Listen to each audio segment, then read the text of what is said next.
Hello, everyone. Thanks so much for joining us for Access City Council. I'm your host, City of Las Vegas Communications Director, David Riggleman. Coming up on this show, we'll tell you about a long-standing organization keeping neighborhoods safe from crime and how you can get a local chapter in your community. Plus, fire safety. We'll share some life-saving tips and show you how you can get a smoke alarm in your home for free. To discuss these topics and much more is our Ward 4 City Councilwoman, Francis Allan Palenske. Great to have you back on the program. How are you? Always a pleasure. Good to see you. Good to see you. We're finally into fall. Yay. People be running the fireplaces, doing the things in the house that might create burning candles, things like that. So we'll talk about how to keep your house safe. But before we get to that, you know Ward 4 pretty well. You live out there. It's your ward. You know it very well, actually. I do. Exactly. For those of you out there not exactly sure where Ward 4 is located, where we're going to show you on the map, it's the northwest area of the city, west of the 95 highway there. If you live in that area, work in that area, of course, you're in the city limits of the city of Las Vegas. And if you are a resident out there, you are represented on the city council by Francis Allan Palenske, our guest today. Councilwoman, we're going to start here. We touched on this, but this is a very sobering statistic. Nearly 60% of the deaths in home fires occurred in properties where there was no smoke alarm or where the smoke alarm wasn't working properly. That's according to the National Fire Protection Association. So we hope our discussion today will help save some lives. Joining Councilwoman Palenske and me is Zachary Collins. He's a fire inspector from Las Vegas Fire and Rescue. Zach, it's a pleasure to have you on the program. I know firsthand you are a very good man and good at your job. Councilwoman, we're going to start at the beginning. There's a fire program that a lot of people may not know about, and it relates to smoke detectors, smoke alarms. That's why we've invited Zach, so we can raise awareness, and particularly amongst my residents in Sun City, of course. They are older, maybe they shouldn't go up on a ladder, like we mentioned earlier, not safe. We have Zach who will come directly to folks' homes and make sure that there's some fire prevention that takes place. Now, in the interest of full disclosure, I can tell you that Zach knows his job well because he has been to my house to put up the smoke detector, smoke alarms in our house. And so, Zach, let's tell everybody about the program. I took advantage of it. For those that aren't aware, tell everyone. Yes, so we started this program after we had a fatal fire here in Las Vegas. And it started from a home that didn't have smoke alarms. Yeah. So our chief at the time decided he wanted to get smoke alarms and install in those homes. And the program took a different turn when we encountered Sun City, Summerlin, which was coming up on its 30-year anniversary. And a lot of those homes had the original smoke alarms that were still installed. So we met with them and we put together a program where we went out and we installed those smoke alarms in those homes. And from the data that we collected from from those installed, we were able to apply for a grant using that data. I think that was a real driving force in getting that grant approved, and then we're able to do the entire city. Yeah, that's incredible. So who qualifies, Zach? Who's eligible to get a smoke alarm or a set of them in their home? Anyone in the city of Las Vegas. No income guidelines, no age guidelines. Anyone in the city of Las Vegas, we just want them to be safe. Yeah. That's remarkable. It is. It's an amazing program. Zach, you also come in and you make sure that not only are they working, but you also, in our home, there was a CO2, carbon monoxide component that I wasn't even aware of that you made sure that our home had after that. Correct. So if your home has any source of carbon monoxide, fireplaces, gas, appliances, we go ahead and install carbon monoxide and smoke alarm combo, at least on one on each level of your home. So, Zach, let's touch on this. The program started in 2017. Correct. And you have installed more than almost 25,000 smoke alarms? Yes, sir, in about 3,500 homes. Wow. Wow. And do you have any help doing this, or is this just no team? Oh, Zach. Every once in a while we'll have what we call a blitz day, where we have the entire team from fire prevention come out and we'll just concentrate on one area and we'll try to get as many homes done. I think we've done up to a maximum like 50 homes per day when we did those blitz days. Wow. But for the most part, on a day-to-day basis, it's just one person out there. Wow. Zach, party of one. Exact party of one. So Councilman, let's talk about this. If you want to get a smoke alarm, smoke detectors in your house updated, I guess you make an appointment? Is that kind of the plan here? Call the fire chief? Yeah. No, you can give us a call at Fire Prevention. That number is 702-229-0366. That's our Fire Prevention main number, and your information will be taken there, and information will be given to me. At some point, I will give you a call, and we'll set up a time that's convenient for the both of us to get those done. Now, Zach, it seems to me that the wait to have you come out wasn't that long. What typically is the wait? If someone called today, typically how long it would be before you might be able to get to their place? 2 to 3 days. Yeah. The volume is actually starting to pick up now, so we're up to about 2 to 3 days before you get a call back. Yeah. That's amazing. I can attest to the fact I thought, well, it'll be a few weeks before he'll be able to come out. Easier to get it to Zach than the dentist. Exactly. There you go, Councilman. You hit that right on the head. All right, Zach. So we're making sure that people in the city of Las Vegas have free smoke detectors, smoke alarms in their house. Let's talk a little bit about why they're so important. And a question I think that I had for you is, are the ones that have the 10-year batteries better or worse than the ones that have the batteries that you have to change more frequently? I was shocked to hear 10 years because average battery lifespan is not that. So yeah, they're being manufactured now with lithium batteries. So they're lasting 10 years, which is good because it lasts the length of the smoke alarm itself. So smoke alarms should be changed every 10 years. And with the lithium battery, the last 10 years, it's simple. There's seal units, you can't even change the battery in them. At that 10-year point, you have to change the smoke alarm itself. So I think those are better. But one of the main reasons why they don't work is people removing the batteries from them. Because the battery runs down, it starts to chirp. Or if it's by your kitchen and you're not a great cook. That will do it every time, too. Councilwoman, and let's talk about that. Where should the smoke alarms be placed in your house to make sure, maybe you've got an older home that doesn't have them in there originally. You're thinking, okay, I should probably put them up. Yeah, where should they go? They should be located one on every level of your home and inside and outside of every sleeping area. Okay. So inside of each bedroom, out in the common hallways, and at least one on every level, including the basement. For the cooking appliances, it should be at least, if it's ionization detection, it should be at least 20 feet away from your cooking appliance. Photoelectric. I'm just joking. Joking. But a photoelectric can actually be put in a little closer. The ionization detects a fast burning fire, so it gets the smoke. The photoelectric will detect more of a slow burning fire. I got you. So those can actually be within 6 feet of the cooking appliance. And then Zach, how important is it to check the smoke detector, even if the 10-year, you've got the little button on there?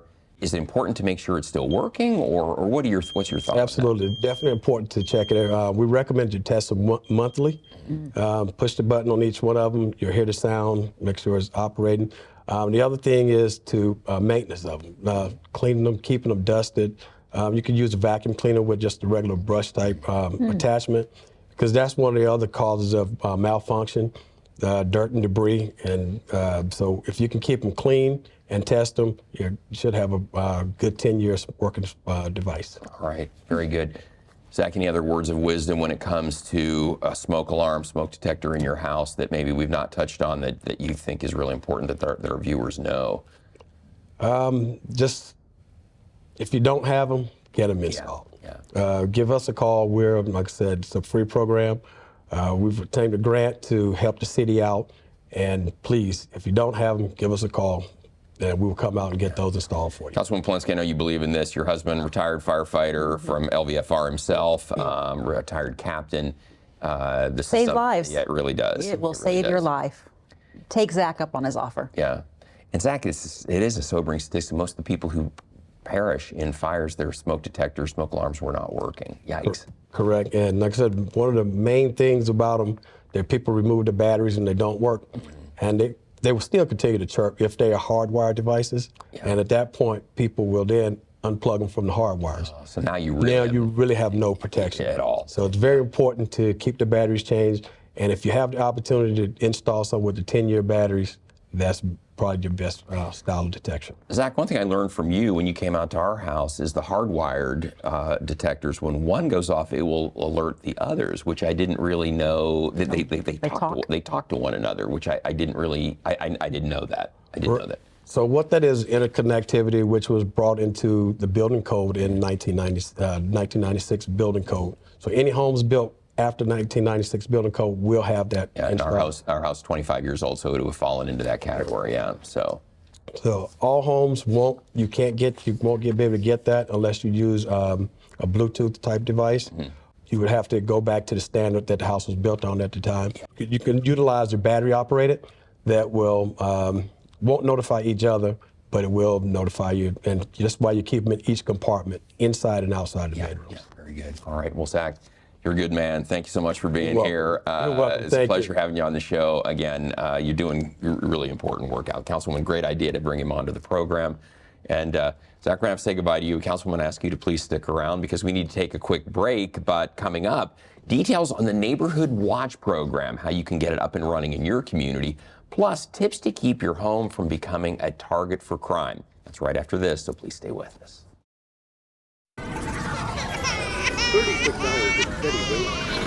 This is what too much sounds like. This is what stress feels like. And this is what help feels like. If you've lost a job, worry about your next meal, or have trouble making it through the day, we can help. Text STRESS to 211-211 to find a solution.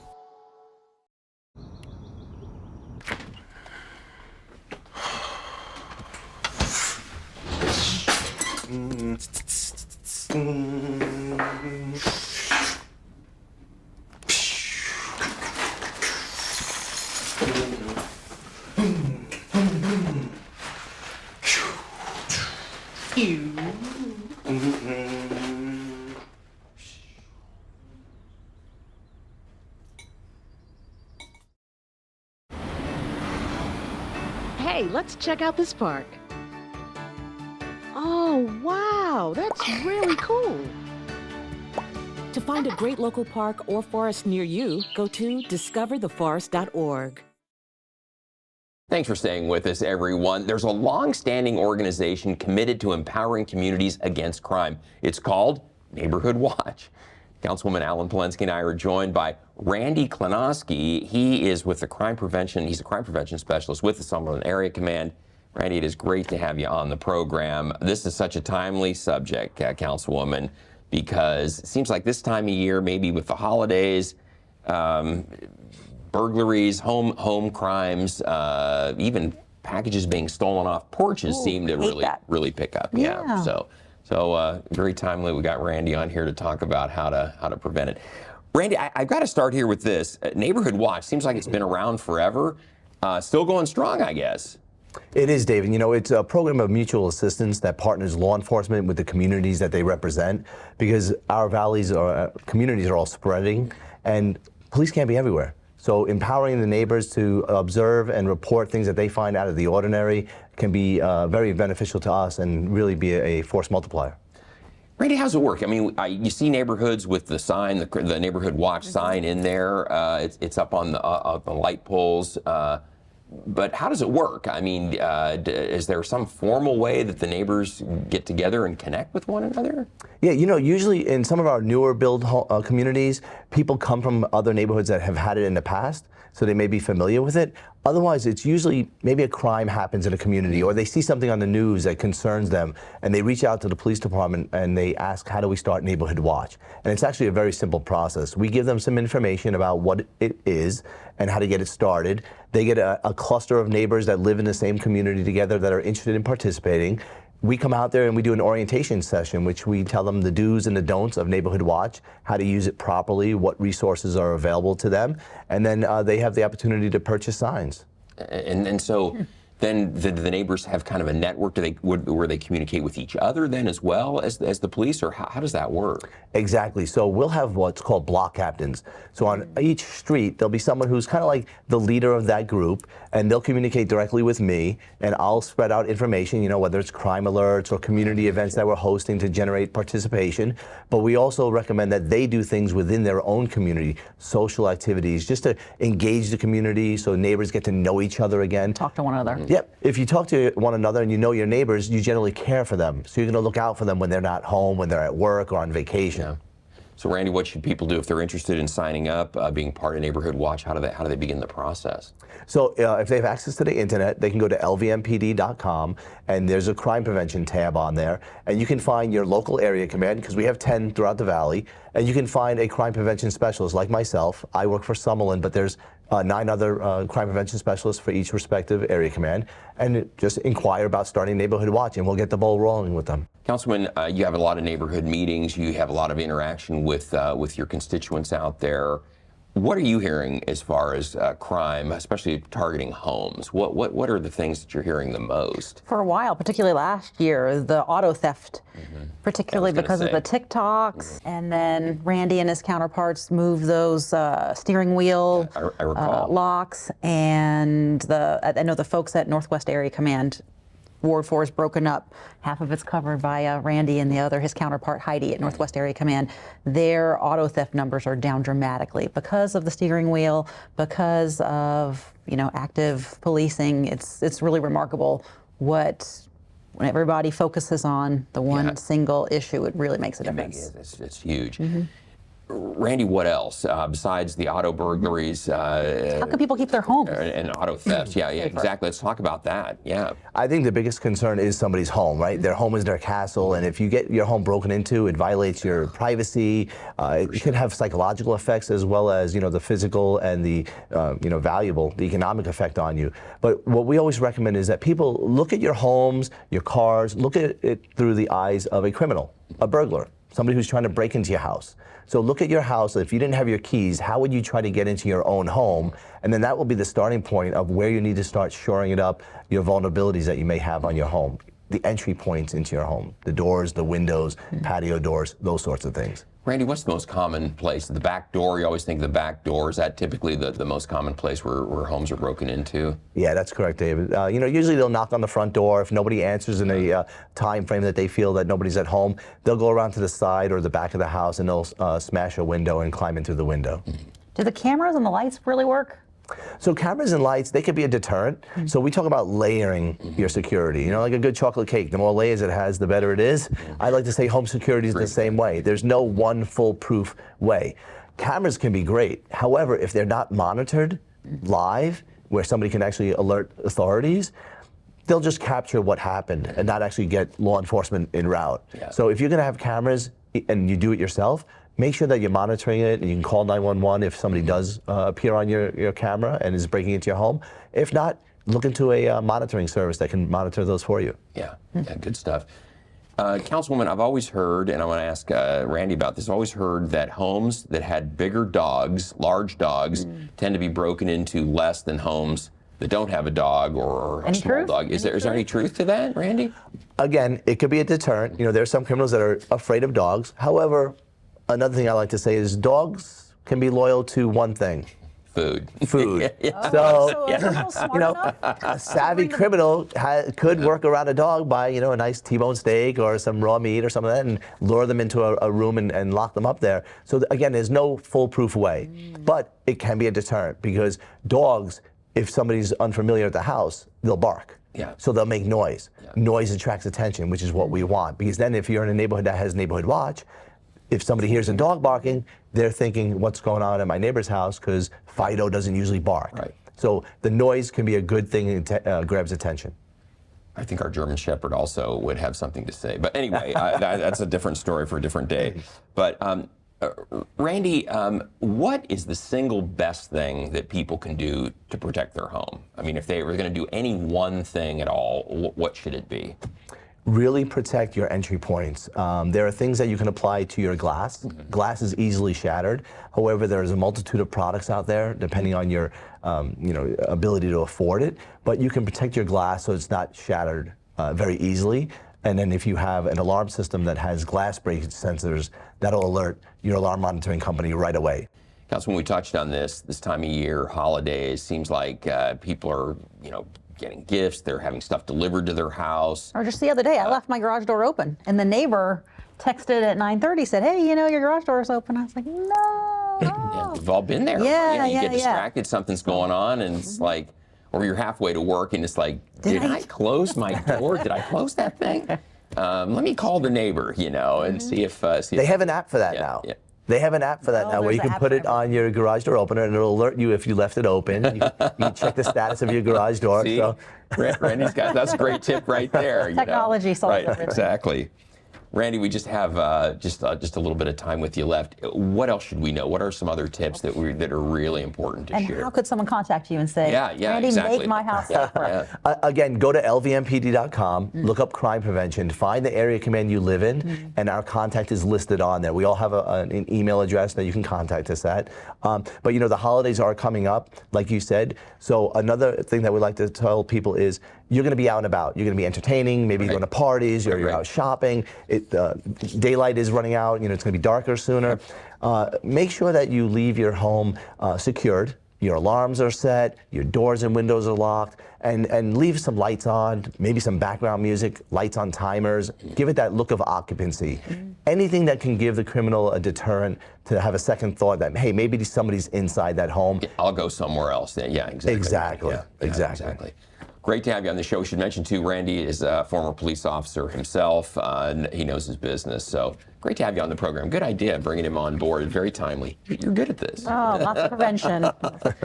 It's easier to prevent than it is to react. Yeah, so. exactly. And that's been definitely the message today. Smoke alarms and with protecting your home. So, Randy, great to have you on board.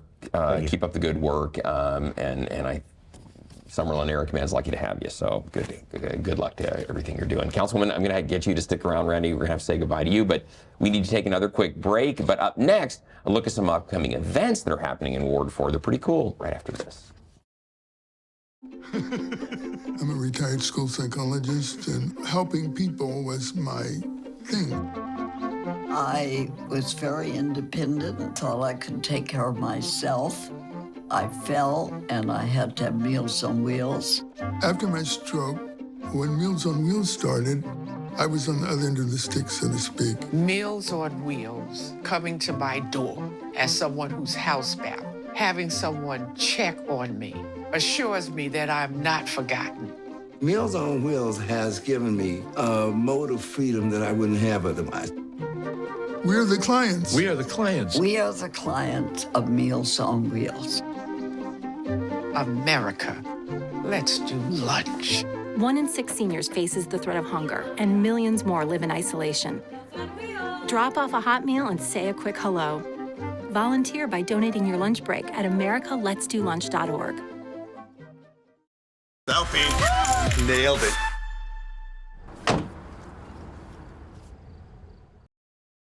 Welcome back, everyone. We're talking all things Ward 4 with Councilwoman Francis Allan Palenske. You've got some great events coming up that we want to tell everybody about. Very cool. And they're all on November 16th. So, put these on your calendar because the 16th is a very big day. Love this first event, Councilwoman, the Native Habitat Garden Installation. You have to tell us about that. What is this exactly? That's at Wayne Bunker Park, not very far from my home. We're very, very excited because we plant native species, trees, plants, shrubs in the park, and they attract our local pollinators, keeping those bees alive and those bees pollinating. It's a hummingbirds cycle of too. life. Yeah. That we are promoting, and I think the city gets one a year, and it's coming to Ward 4. So all right. Always proud to represent. Good for Ward 4 you. well, Good for you. Yeah. So again, that's going to be Saturday, November 16th, as Councilwoman said, 9 to noon at Wayne Bunker Park, and come on out. This is going to be a cool event. And we just need people to roll up their sleeves and help out, right? We'll bring the shovels. We'll bring all the tools. Yep. You just show up, loan us some muscle, and a lot of kids. We sign a lot of volunteer slips and whatnot. So bring your kids. It's a day of service, morning of service. Right. Scouts, all that, all the above. Yeah, it's a good day for you. And then also on the same day, and Council, when we were talking about crime prevention, all those things as well, these always bring out a lot of people. You have a Sun City community document shredding event and medication drop-off also on the 16th. Yeah, I don't know if you know, but the proper way to dispose of old prescriptions is to bring it to us, and then we incinerate it. So it's burned so that it's not in landfill, get to the water table, and ends up in Lake Mead. So we want to take that out of the cycle and bringing it to Sun City. All is welcome. We do have generally a very high turnout at this in Sun City. It's sought after. And yeah, if you got please be old patient. documents, tax returns, banking information, yeah, don't leave that laying around, and certainly don't just throw it away without shredding. And these shredding events, we always talk about this, Councilwoman, this isn't like the little shredder in your house that just makes it in strips. This is, the paper's pulverized, and it just turns it into almost confetti. So this is the way to do it. And it is. Protect your Social Security number. Exactly right. And don't flush medicine down the toilet, you know, because it goes right into our water supply. We make it as easy as possible. We ask folks not to bring their amber bottles, but to put the actual medicine in a Ziploc bag. Yeah, great point. Hand it over to us. Yep. We walk the line. We'll take your bags, and we end up paying per pound to incinerate. Yeah. Very good, and that's a great catch on that. I forgot to mention, yeah, you don't just leave it in the little prescription bottle. And your prescription bottle has all your contact information on it. How about that? We don't want your prescription, just the meds. Yeah, exactly. So be careful with what you do with the bottle itself. And then, Councilman, last but not least, also on November 16th, did we say that? It's a busy day for me. Exactly, very busy, is our recycled art showcase going to be at City Hall that day. This is pretty cool. Yes, all the material is recycled, and we've got young people coming, and it's going to be a great turnout. If you're an art lover, come on out. City Hall will validate your parking and participate. Yeah, that's right, exactly. And it's all the art, all the pieces within the art pieces, all the media within the art pieces is recycled material. So sustainable art. Exactly. And this is for kids 5 and up. So we got the younger kids and all the way up to adults that are artistic with their trash. So that's a good One man's trash is another man's treasure. There you go. I hear that consistently at my house. So, this is trash. No, this is stuff I might need for the future. So. Completely open to the public. We welcome everybody to come. Yeah, absolutely. And as Councilwoman said, it's a free event. It will validate your parking. You can park at 500 South Main, right across from City Hall. Love to have you come down and check it out. People that always come to those, Councilwoman, always are like, wow, I didn't think it was going to be as cool as it turned out to be. So we got some great artwork within City Hall as it is. So, but anyway, great to have you on the program. Want to tell everybody out there before we have to say goodbye, we always want to hear from you. So if there's something you'd like to share with Councilwoman Francis Allan Palenske, you can give her a call at 702-229-2524 or send her an email at fpalenske@lasvegasnevada.gov. You can also visit the Ward 4 website or subscribe to the Councilwoman's newsletter by using that QR code. I'll tell you more about that in just a moment. But Councilwoman, always a pleasure to have you on the program. You've got a great staff, too. You've got a great team. So contact the office. Shannon or Samantha or Brenda are always on top of everything. 100%. And so if you need to get in touch with the Councilwoman, if you're a Ward 4 resident, somebody will get back to you like that. So good stuff. We're here to help. Speaking of getting back, we're going to have you back in 6 weeks with another update from Ward 4. We'll be well into the holiday time at that point. So it'll be almost the new year. Then post-election. I'll be glad to see that come and go. I think we all will. Exactly. Let's get it over with. So. Anyway, always a pleasure. Thank you, Councilwoman. Yes, great job today. We'll see you next time. And folks, don't miss our next show beginning on November 21st with Ward 5 City Councilman Cedric Creer. You can now catch all of our KCLV shows on Apple TV, Roku, and Amazon Fire. Also, watch for our QR code that I mentioned after the show to subscribe to the Councilwoman's newsletter. And don't forget, you can watch us live on the internet at kclv.tv. Thanks for watching, everyone. We'll see you next time around.